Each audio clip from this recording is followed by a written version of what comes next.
banget iki.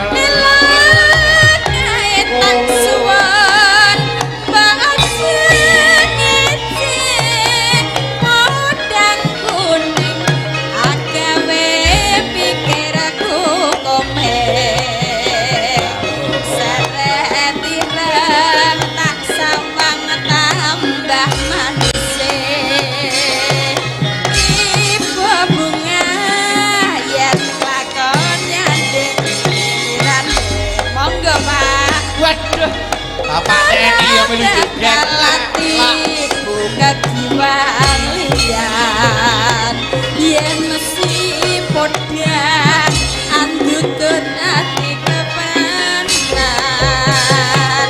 nora mendang atiku sana saya bablas ragenan teraksanan di sana pika